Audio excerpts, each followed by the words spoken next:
అమ్మాయి love language very different అమ్మా, అబ్బాయిలది is very different. అబ్బాయిల మోర్ ప్రాక్టికల్, మోర్ లాజికల్, అమ్మాయిల మోర్ ఎమోషనల్. అమ్మాయిలు they want quality time, right?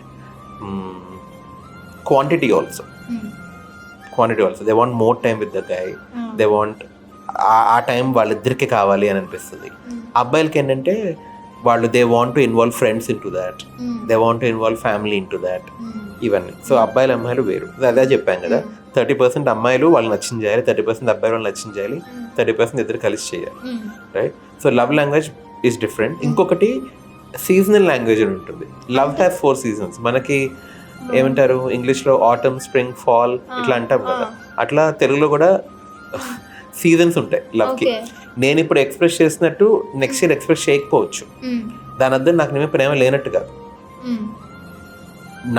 నేను ఎక్స్ప్రెస్ చేసే విధం మారిందని.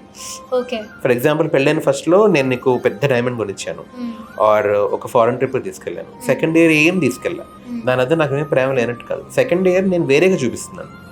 ఫోన్ చేసి తిన్నావా అని అడగటం, నీకు నచ్చింది ఏమన్నా తేనా అని అడగటం. So same person can have 2 different love languages. అది కూడా అర్థం చేసుకోవాలి. యా.